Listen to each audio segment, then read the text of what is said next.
But Daisyworld's sun is still getting hotter, and soon the black daisies find it hard to cope, whilst the white ones stay cool. The white flowers soon outnumber the black ones, and Daisyworld becomes whiter and whiter. The white planet can reflect the increasing solar radiation and stay cool, but the sun gets hotter still.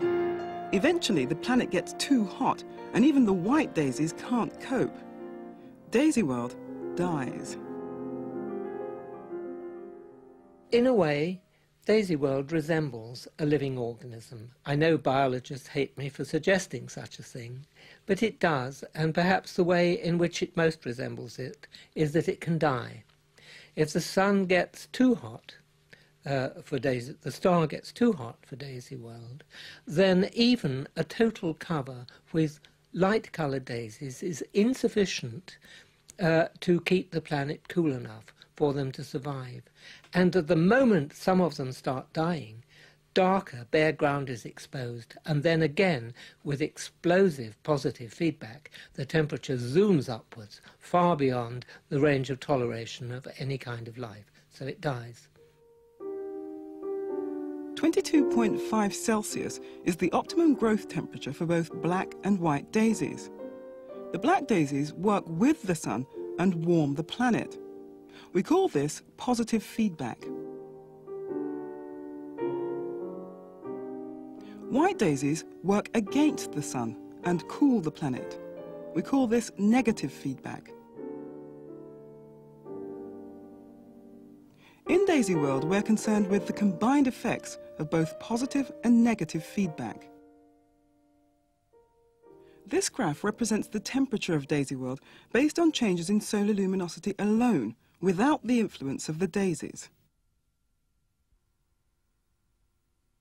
If we now add the daisies, we get this curve, which shows both positive feedback from the black daisies and negative feedback from the white ones.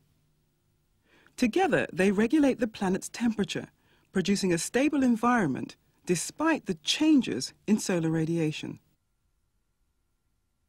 I see Gaia theory as a theory of evolution in which in no way discards Darwin's great vision, but includes also the geological evolution of the Earth and couples the two together tightly.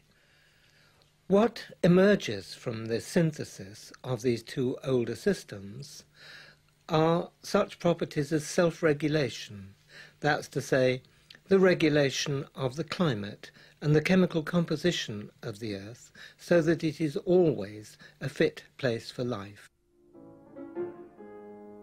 The Daisyworld model is a very general one, and you can play all manner of games with it. So let's make it more realistic by giving the daisies a few problems. For example, we could introduce rabbits to feed on the daisies. At first, the rabbits would try to eat up all the daisies, but as the daisies became scarcer, the rabbits would starve. So the rabbit population would decline as a result. If then the daisy population recovers, this will be followed by a recovery in the rabbit population. This is another example of a positive and negative feedback system which balances out over time. So if the rabbit population fluctuates like this, the daisies correspond like this. During the population cycles, there appear to be runaway increases or decreases in the number of rabbits or daisies. But when measured over a long time, a balance or equilibrium has been achieved between the number of daisies growing and the number of rabbits supported by them. This balance means that the rabbits have little effect on the long-term well-being of Daisyworld. The same long-term balance will eventually be achieved even if we introduce further biological perturbations. We could, for instance, introduce foxes to prey on the rabbits, or a plague to kill off a high percentage of the daisies. or competition between daisies of different colours, or whatever perturbations we may care to invent. Biologist critics in the early days suggested that if there appeared on Daisyworld a grey-coloured daisy that didn't use energy making light or dark pigment, it would have an advantage and would take over the whole scene and regulation would collapse. They call this a cheat. I took them seriously, and I made a Daisyworld model in which a grey-coloured daisy was included. And to make things harder for the black and white ones, I taxed them 5% of their growth rate for making pigment.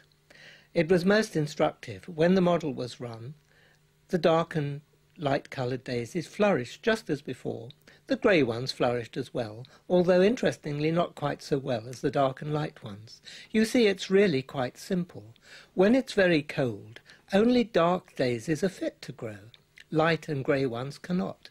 When it's very hot, only light daisies are fit to grow. Dark and grey ones cannot. So the grey daisies have their place.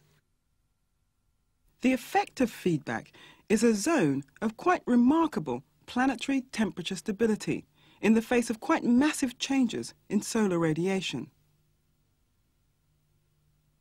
As the output of the sun varies, so the black and white daisies simply respond to changing conditions. But in doing so, they regulate the temperature. The process is entirely automatic. It's just an emergent property of the system.